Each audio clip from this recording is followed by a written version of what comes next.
And put that over there and back to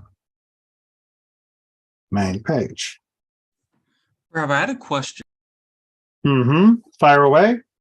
If you lift up anything that has water in it off the ground, is it now considered to be what's the word? A vessel, No, drawn water. yeah, drawn water. Yes. And that's pretty much why the mikveh needs to be built into the ground. You can't have a freestanding mikveh bathtub, even if it meets the measurement requirements. And we'll go over that in more detail later. But to answer that question briefly, yes, if you had a swimming pool that was, hanging from a chain, it still counts as drawn water at that point.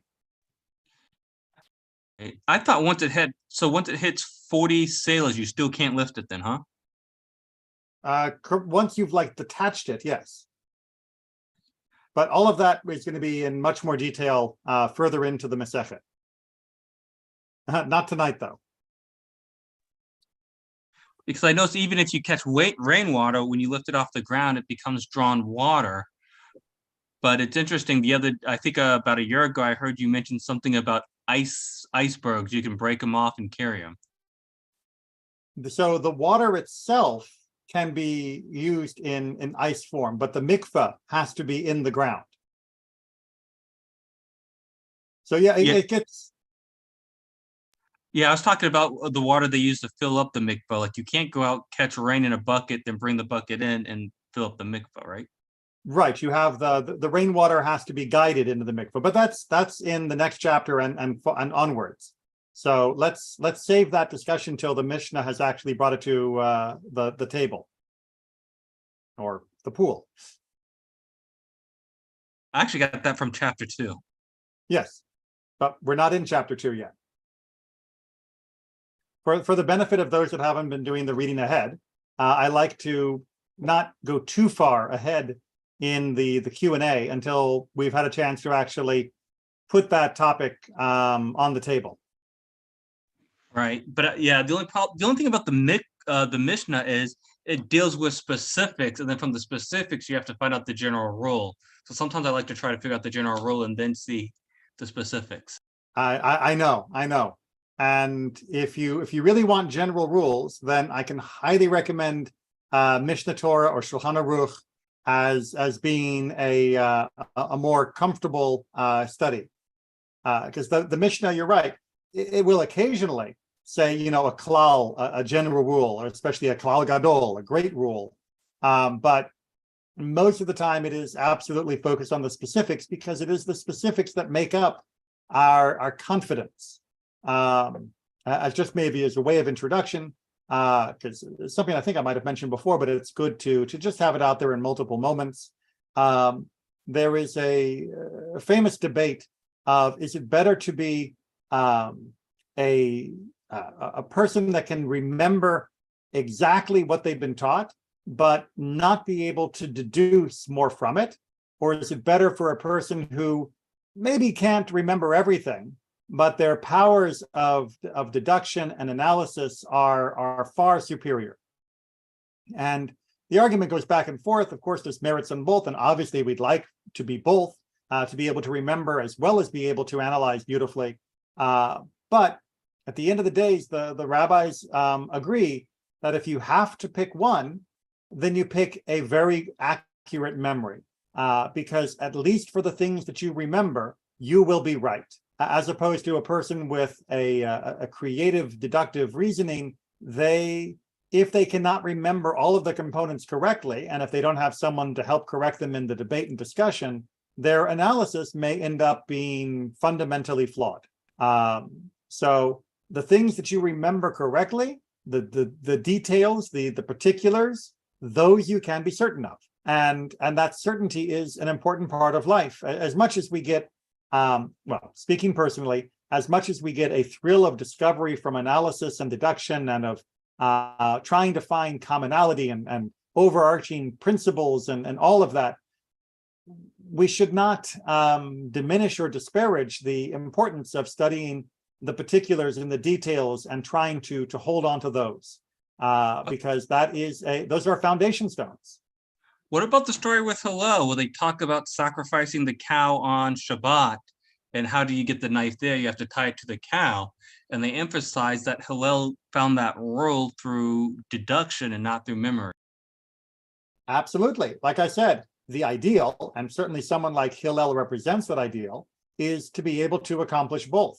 And in a full community of debate and discussion, then obviously different people will bring different strengths to the table. And some people will contribute much greater memory. Indeed, there were people whose job it was to be the living tape recorders of not just the Mishnah itself, but also the debates of the sages. But those are when you have the full benefit of a complete community. But if you are working with pieces, if you are alone in the provinces, then don't be too eager to employ your creative deduction at the expense of review and maintaining a tight connection to the details of the original text. There is a need for both, but I believe the rabbis, and quite rightly, especially in their day and age when printing was not as cheap and easy as we have it, that they were going to emphasize that we've got to make sure we don't lose what we know. In fact, they had at many different times lost a great deal of what they knew. And they knew that was coming very close to the end of Judaism multiple times. And so remembering is absolutely critical. And they also knew that it's not as exciting and it doesn't get you as much applause. So they went out of their way to praise and emphasize that skill.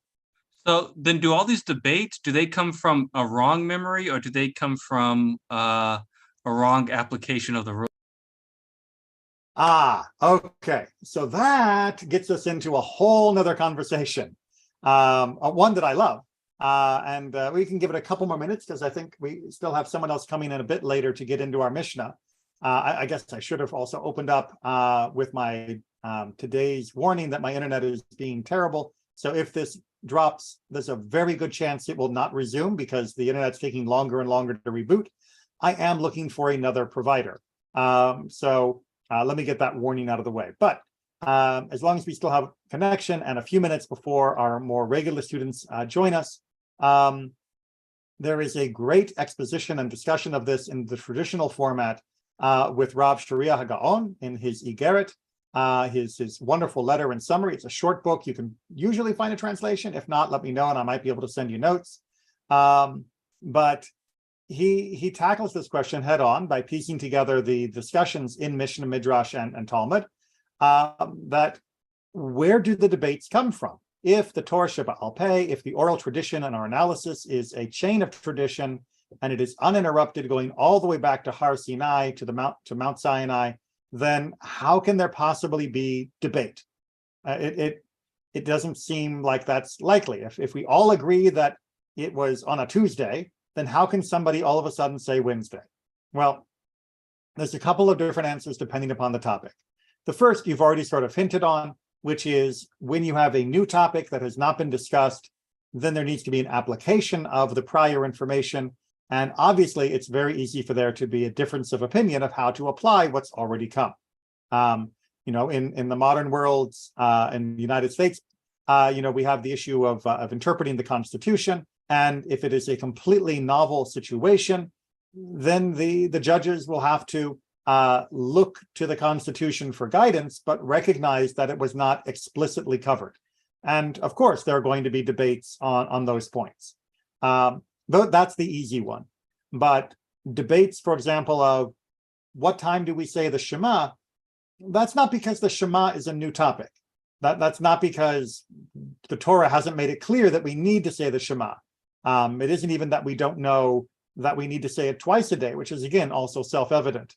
But there is an oral tradition of the oral tradition going through different periods where both students as well as teachers were either personally less than exemplary or situationally unable to continue the tradition as strongly as it should.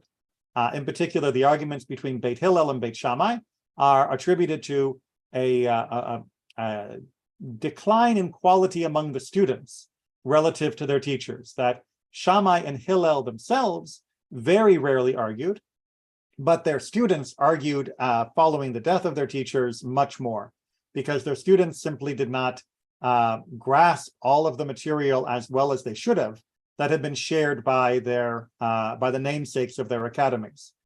So there we do have an issue where the students were simply not keeping the tradition well.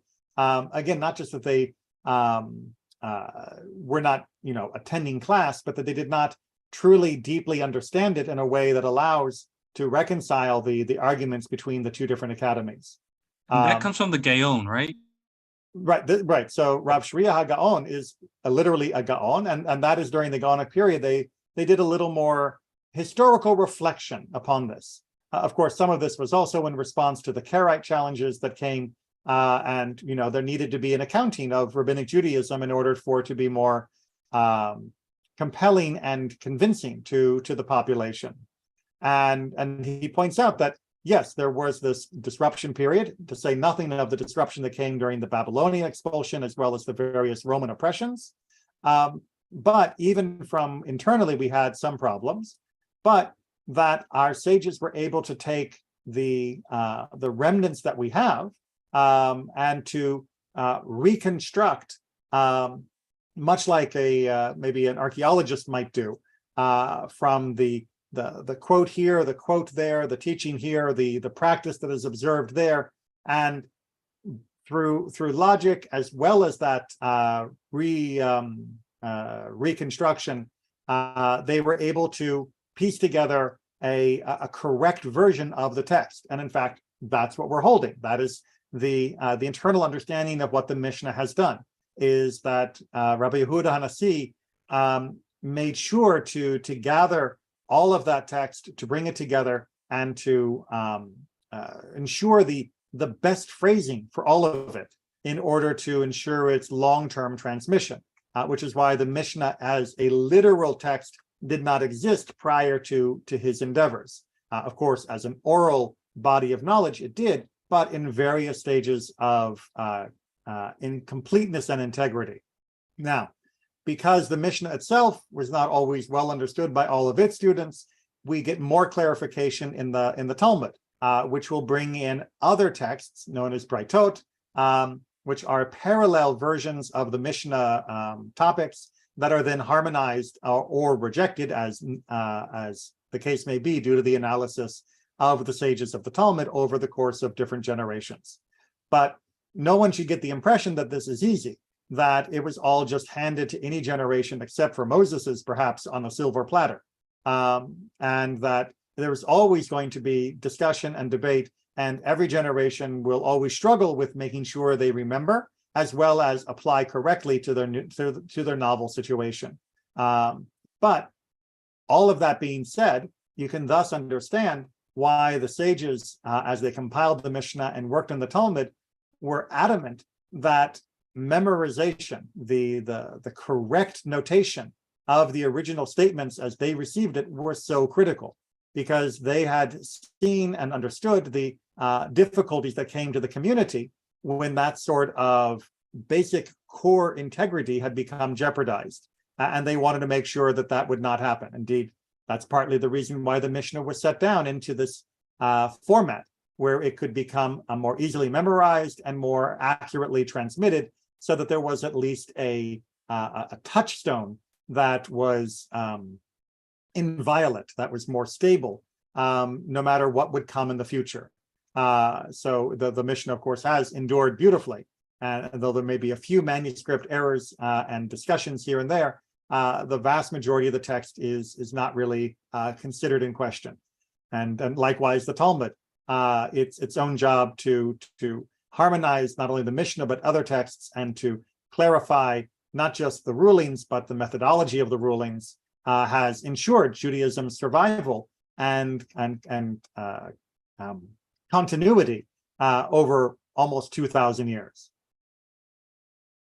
So thank you for giving me a chance to wax poetic about that. It's one of my favorite topics because it really speaks to the modern situation as well, when over the last 100 years, Judaism has had many other upheavals, most of them terrible, some of them positive, such as the establishment of Israel and the explosive growth of the American Jewish population. Those are on the positive side. But it reminds us that Jewish knowledge and Jewish learning is not a static thing, and it is also not something that can just be invented whole cloth, that there is tradition and change, the watchwords of the conservative movement, and that this is something that is a very delicate balance that needs to be understood. And you cannot swing to either pole without doing harm to the continuity of our faith. All right, let's go ahead though and jump into the mikvah. Ha, see, water, pool. Sorry, it's a joke. I know it's late in the day. And let's go ahead and do a very, very quick review. We began with our discussion of puddles of water. That is to say, a small quantity of self-contained water that was not drawn, but was just runoff or some other form of natural gathering. That had the lowest level of purity, as we discussed with the various forms of drinking from it. We then moved up to the second level, which was the pools of water that are still being fed by rainwater or by a rain overflow. And that was where we left it off in Mishnah number 6, which has a much higher level of purification. Indeed, such a high level that we were left with the question, well, it seems like that can do just about everything. Why do we need anything better? And that's where we're picking up in Mishnah number 7, is what is the actual status of what we refer to as a mikvah, a purpose-built or protected ritual bath, and what about the other layers that are higher than that? Because we've got a whole hierarchy to work our way through. So let's pick up with Mishnah 7. And again, we are using Sefaria with Dr. Kolb's translation and his commentary, the translation in the bold, the commentary in the lighter font. Superior to such water, meaning all of the category or both of the categories we've seen so far, is the water of the mikveh containing 40 seahs. We're going to talk about that measurement much more later on in our studies, but that is, like I said, anywhere from about 150, 200 gallons, depends on who you're talking about. The more strict you are, the larger the quantity, but it's a good sized quantity of water. And in normal size, how much is in oh, you mean in liters? the metric system? Yes. Hold on a second. I can tell you that in just a second because I cannot do that in my head.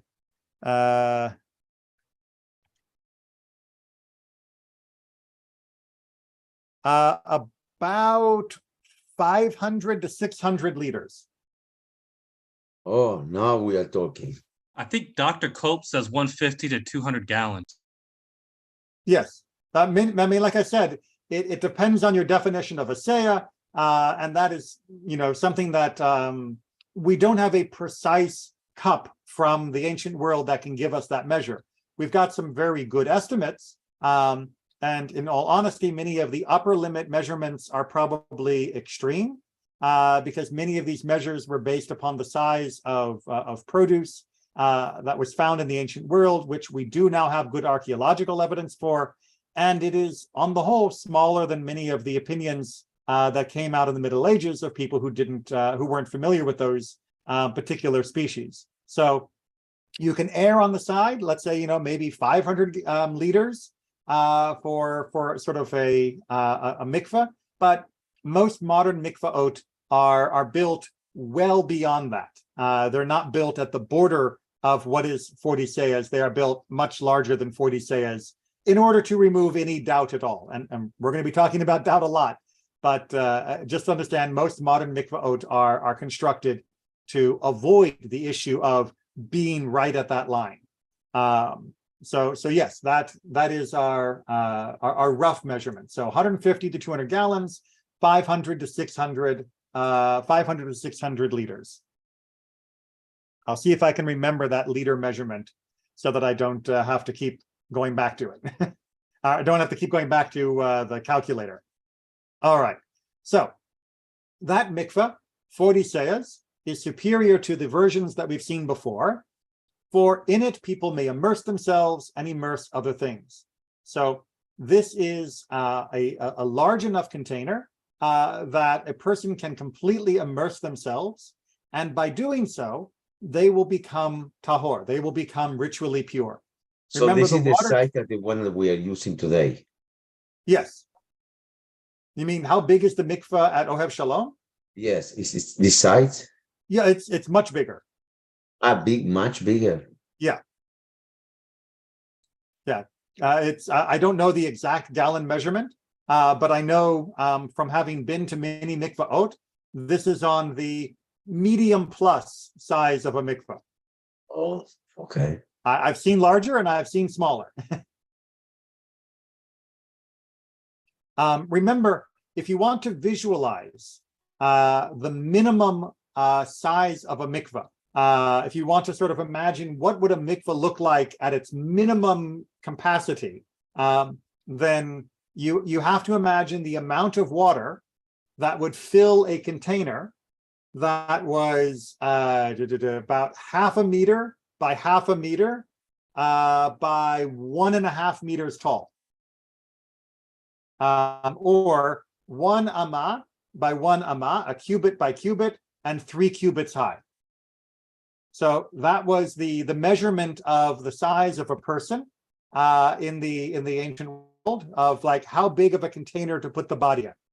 So you say half meter times half meters times what? 2 meters?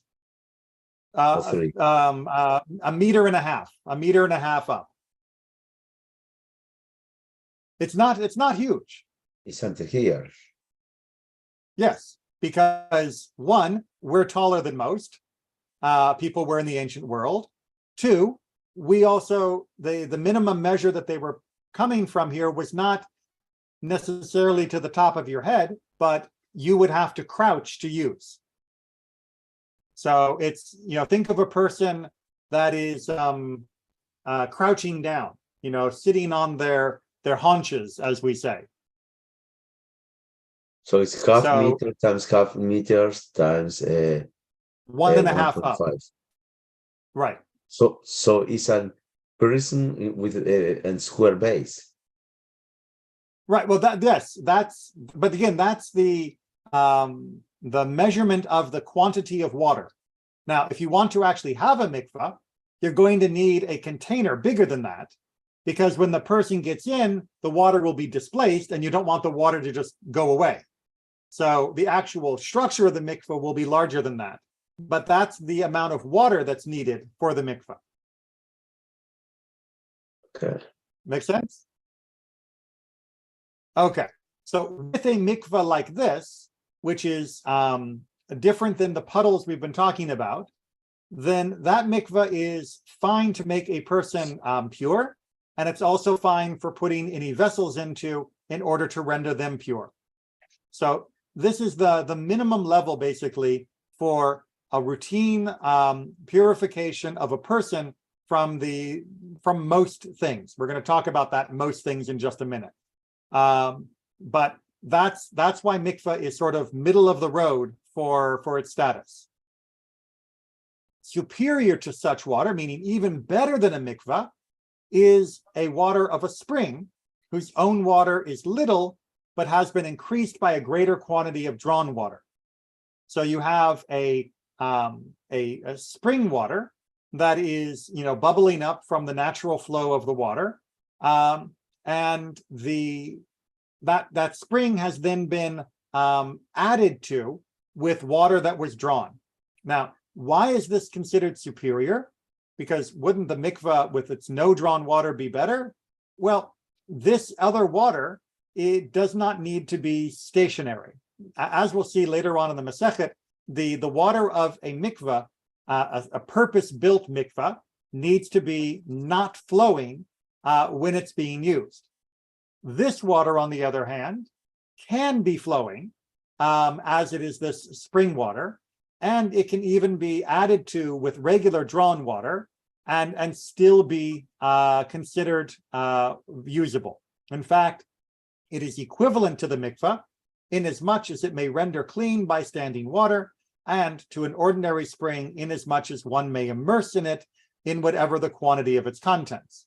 So there is still, however, the limitation that this this spring will only be able to work up to the size that it is, because this spring could be smaller than 40 seahs.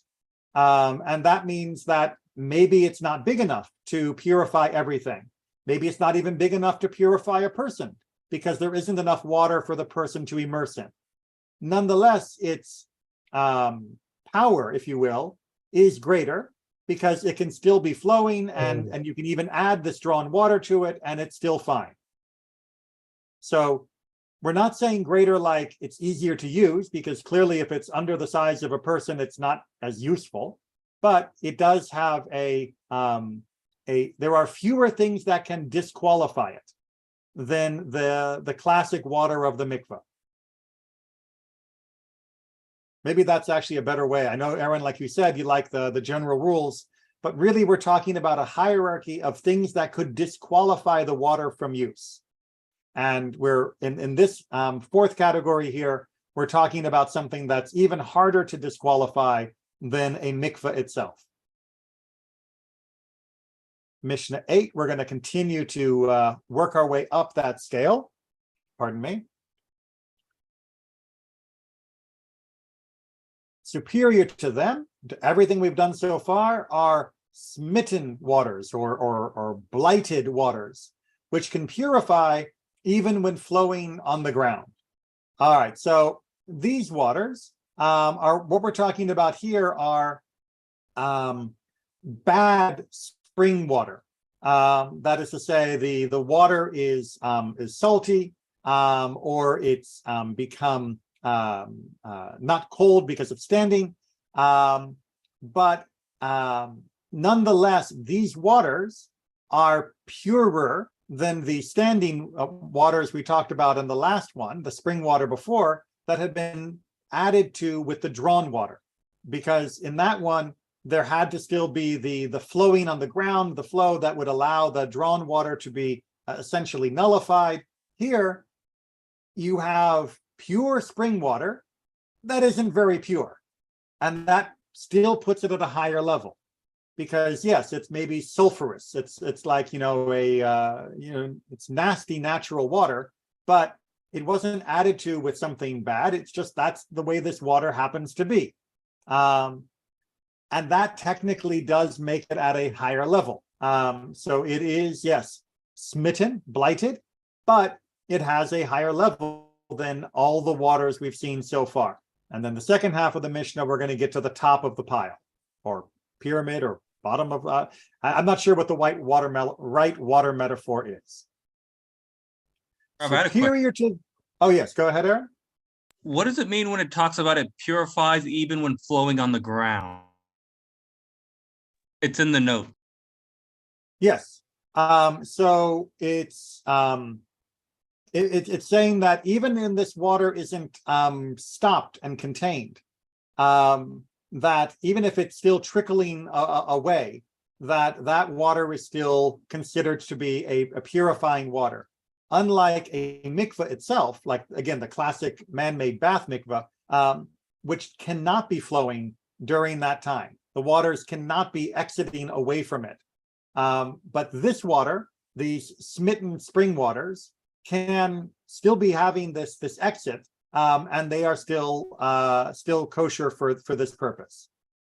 So that's how it is superior to the categories you've seen so far. It can still have an exit flow, and it can still and it is superior than the one that was augmented with the drawn water, and that puts it in its own category. But it is still blighted water, so you can obviously imagine the second half of the Mishnah. Superior to them are the Mayim Chayim, the very famous term, living waters.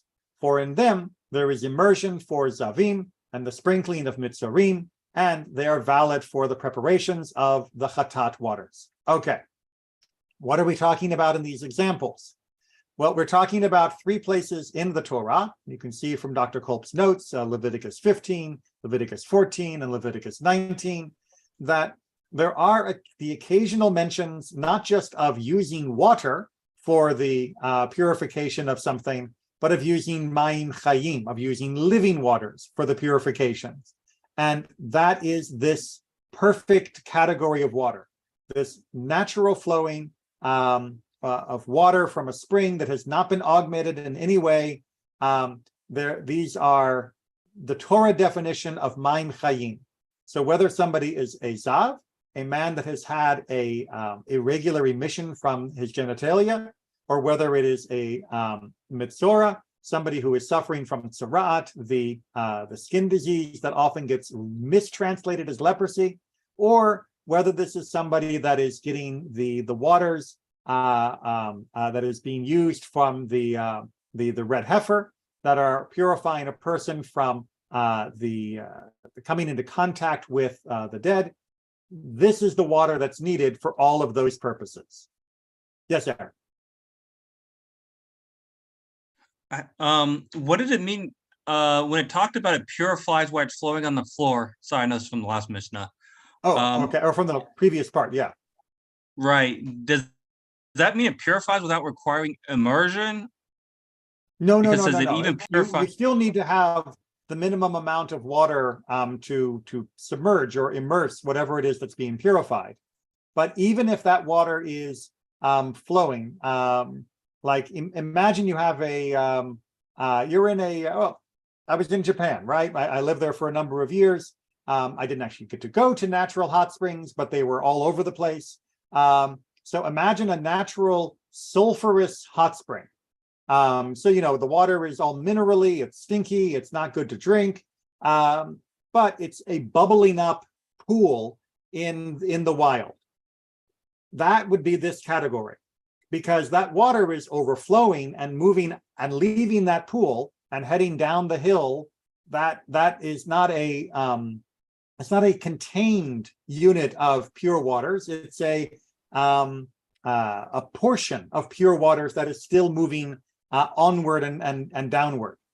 And a regular mikvah, like we saw in the previous Mishnah, cannot have that status. It cannot be moving away from the constructed mikvah itself. It has to be stopped for that purpose. But these smitten waters can have that outflow and still be considered a source of purification. However, they are still limited into what they can purify based upon their size. So if you had one of those naturally flowing springs that was, sulfurous and nasty, but it was still a natural stream, then you could use it to purify anything that fits in it. If it's big enough for a person, great. If it's only big enough for your plate, well, that's all you're able to immerse and purify in it. All right. So when it says the waters of the spring purifies, even when the water is flowing on the ground, it still has to be immersed in the water on the ground then, right? If you were trying to immerse it, it has to be in the water that's sufficient. If that water is on the ground, then yes. But I mean, all the water is going to be on the ground technically, because that's what a puddle or basin is. The water doesn't hover above the bottom of the container is the wrong word. The bottom of the receptacle. What did I say last time? The natural the natural gathering place. That's I think was the term I used last week. Yes, Natan. Well, what's the difference in a practical way in which water you use? Because anyway, also the lower one, everything you are purifying you. So yes, I know that one is Zara. Okay, that's correct. Okay, that's different. But most of them, there's not a big difference in the consequences if you use one kind of water or the other. Still, the lowest one also accomplishes the same goal. Well, the lowest one doesn't accomplish the same goal, right? Number one and two have a couple of issues, but the mikvah level is where we really reach a a minimum level that will handle almost everything except for the three categories in the final section. And exactly, there isn't a reason to be more desirous of the other levels of water unless you're actually going to find chayim, or unless there is an issue of safek, of doubt, of what the status is of two different things. So maybe this mikvah is kosher, or there's also this smitten water next to it. Well, if I'm not sure about the mikvah, the smitten waters as well. So, oh, did I lose the connection? Hello? No. I can hear you. I can hear okay. you. I'm not sure whether the okay, it said preparing live stream, so I wasn't sure what was going on there. Okay, you know, it is what it is. Like I said before, my provider is terrible and I'm looking for a replacement. Just curiosity, which provider do you use? Well, I won't go into too much detail right now. I'll give you the full story later. We've been using the T-Mobile 5G home internet provider. And yeah, they have been horribly inconsistent and unwilling to actually provide the service they promised. That's the short caveat emptor, the short warning to anyone else who might be thinking about using them. So I'll give you the full I'll give you the full information if you're interested, but not during Mishnah class. Don't go to Spectrum. Don't go to Spectrum. Well, yeah, you know, we actually left Spectrum for T-Mobile in the first place. So I'm going to have to do some research to see what the options are. And let me know. Yeah, you know, it's not good when you have monopolies on certain technologies. That's probably all we need to say right now. So yes, there are some occasional reasons of why this hierarchy is needed, but halakha l'maaseh, in regular life, all of this has been resolved and dealt with by the way the mikvahs are created in the modern world, which we will at the end of the Masechet, like I did for Eruvin, talk about how do you make a mikvah in the 21st century that meets these criteria. It is still helpful, however, if you are a Jewish person living in the wilderness, meaning any place that doesn't have an available mikvah, and many cities in America that are not heavily populated by Jews do not have mikvaot. It is very good to know some of these rules of what kind of lake or what kind of ocean you can use and for what purposes. And that's important to know. Back in the early days, I know that, for example, in San Diego, where I was growing up, many people had to use the lake or the ocean in certain places in order to use the mikvah, because there wasn't a purpose-built mikvah available to much of the community at that time. Thankfully, now there are, and that's great. But history changes and communities grow and hopefully build. Of course, we can also remind ourselves that building a mikvah is one of the first jobs of a new community, which is why I was very pleased. Again, back to my time in Japan, the Jewish Community Center, which serves all the communities in Japan, had a mikvah built in when they first were constructed, and that was looking ahead and was the right choice for the community. Okay. Just curiosity, how many people use that mikveh there in Japan? I don't know. When I was living in Japan, I was not I didn't work there. So at the JCC, so I didn't get all of the backstory behind everything. I talked with the rabbi about lots of things, but I wasn't able to be taken into confidence for everything. So I don't know how often it was being used, but I do know that it was used, and I did talk to people who used it, and I did get to see it. It was not as nice as the one in Ohev, but it worked. But I don't know the frequency. I mean, the community itself was relatively small, so even based off that community, I wouldn't have expected it to be getting daily use because there just weren't that many Jews. Yeah. All right. My internet is getting a little touchy, but I'm going to go ahead and dive into Mishnah chapter 2, Mishnah 1, and we'll see how well it holds up. An unclean man who went down to immerse himself if it is doubtful whether he did immerse himself or not, and even if he did immerse himself, it is doubtful whether the mikveh contained 40 seyas or not. And if there were two mikvahs, one containing 40 seyas, but the other not containing 40 seyas, and he immersed himself in one of them, but he does not know in which of them he immersed himself, in such a doubt, he is unclean. All right, so now we get into our first real use case of a mikveh, and we're starting off with safek, with doubt. So here we have somebody. Go ahead. I'm sorry, surprising, because usually when they have a doubt, they go for the leniency. Yes, That you've been paying surprised me, the attention. decision here. You've been paying attention. In doubt, oftentimes we go for leniency, but Yeah. there is a very important point that's happening here, which is that we definitely know that he is unclean. We definitely know that he is ritually impure. So the doubt is not about, is he impure or not before he goes to the mikvah? We know that he is definitely ritually impure. The doubt is, did he change his status? And in that case, we are going to err on the side of caution, because we are going to stick with, until we're sure he did something right, his status remains unchanged. If he was unclean before he went, then he's going to be considered reasonably, it's going to be reasonable to consider that he is unclean when he comes out. We need to make sure that he actually did something to be rendered ritually pure. Otherwise, we are left with where he was when he started. Yes, Aaron. Hey, is that right? If there's doubt, do we generally go with leniency, or is that only if it's a rabbinic rule that we generally go with leniency? Yeah, so the big general rule is, if it is definitely a Torah issue, we stick with the stringency. If it is definitely a rabbinical issue, it sticks with leniency. But a lot of what people think is a Torah decision is actually a rabbinic decision.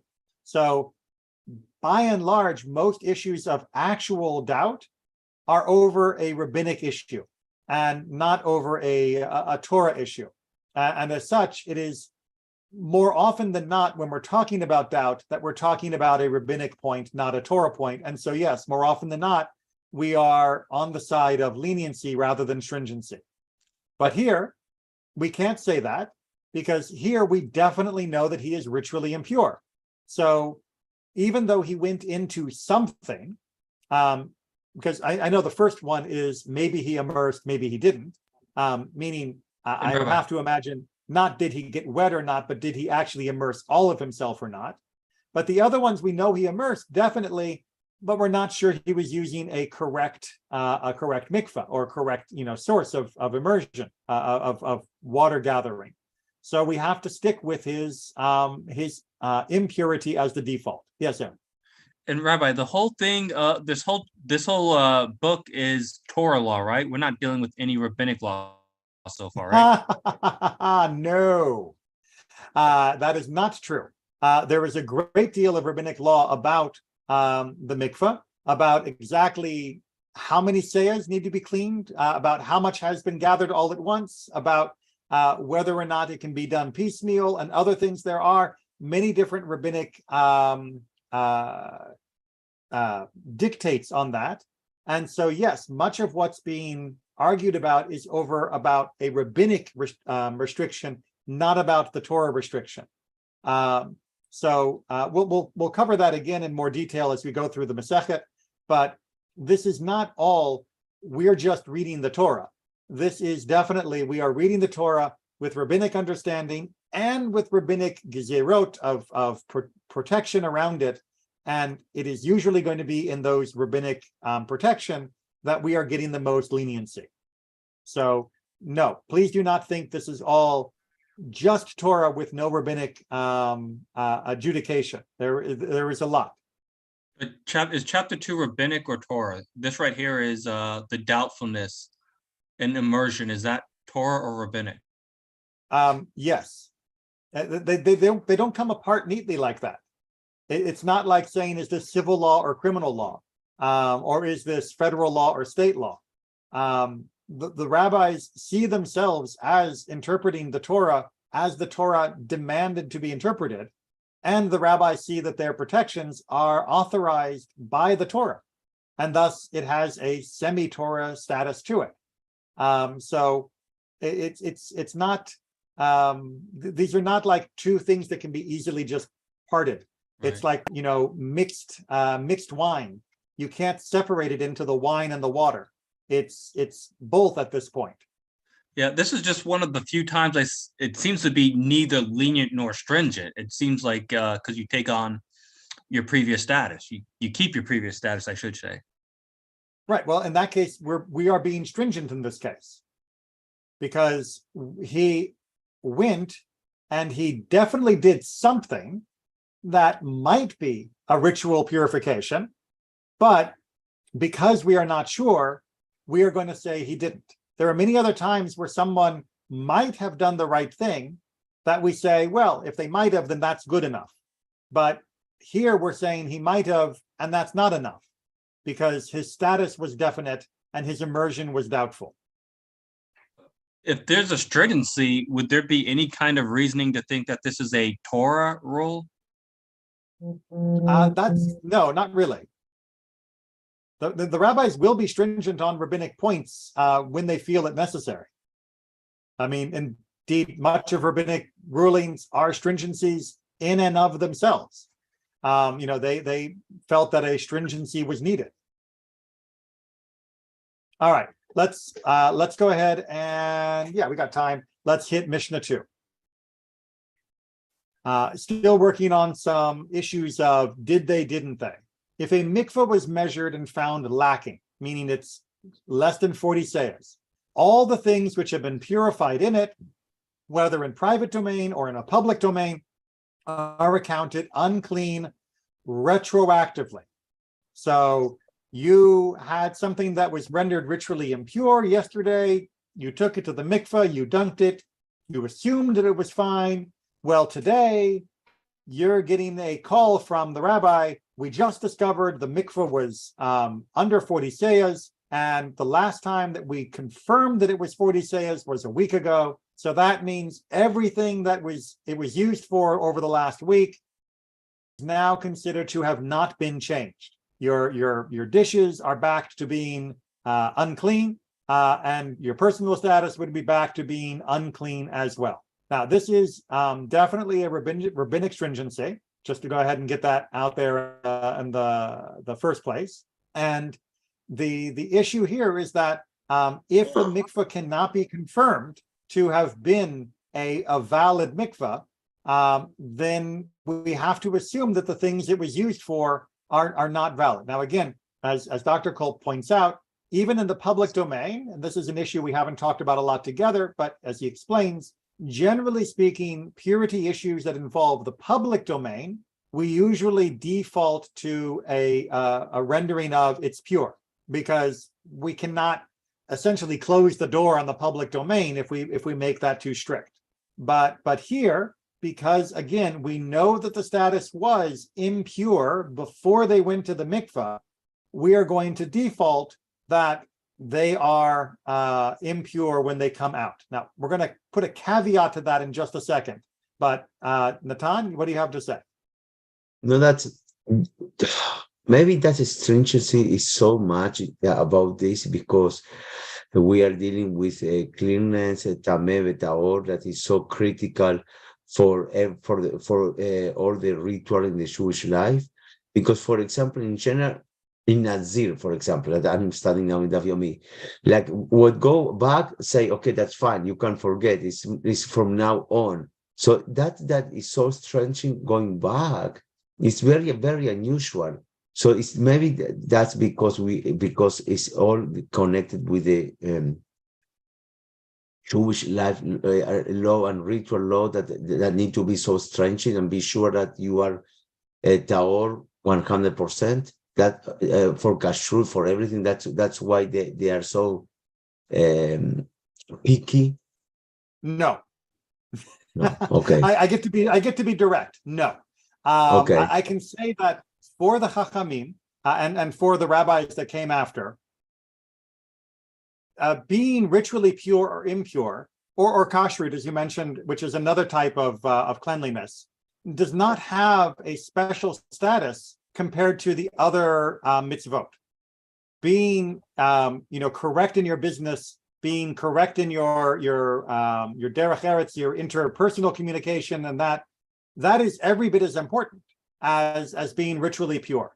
And the rabbis understood that yes, there are certain punishments that happen for different things, but you're more likely to be punished for murder than you are for being ritually impure at the temple precinct. So they didn't hold as we need to be extra careful with purity, and they didn't hold we need to be extra careful with kashrut. As we discovered in Chulin, and if you look, when you go through the Talmud in Chulin, you'll be even more amazed. There is a lot of room for leniency when it comes to kashrut. There is a lot of room for leniency when it comes for purity, like we talked about with netilat yadayim. The rabbis did not put some parts of halacha on a pedestal above all the other parts. When they thought it was appropriate to be lenient, they were lenient. When they thought it was necessary to be strict, they were strict. And they didn't say, we should be strict because this one is more important. It was, we think we should be strict because it's the right ruling for this situation. So, it feels stricter to us in the modern world because we are so removed from the purity, impurity questions of the ancient world. Without the temple and its rituals, we've been very distant from those concepts. And that means it feels like this is a new stringency to us. But really, it's not any more strict or any more lenient than the discussion of commercial laws or of who has to be flogged for which other violation. And to prove that, let's get to the next line. To what does this apply? To serious uncleanness, meaning that this idea of retroactively having something be made impure because the mikvah was under the appropriate measure, that's not for everything. That's only for an av level of impurity.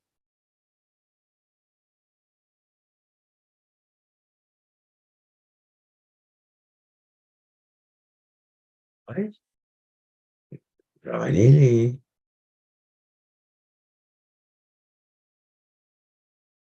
Yeah, you're right. He went out. Yeah, looks like. Let's give him a few minutes maybe to reboot, or if not, we need to say bye-bye until next week. Let's see if he can reboot it. We got most of the way through. Yeah. Let's put something in the chat just in case. Yeah. You're the wow. Yes. Made you the host. He's off. He's rebooting the connection.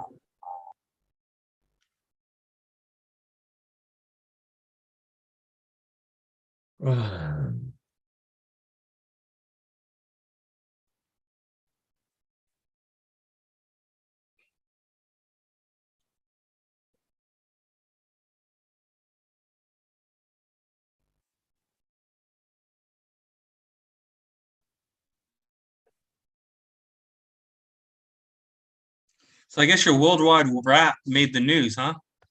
Of course, thanks to Nathan that connected and sent all the text and the pictures and everything.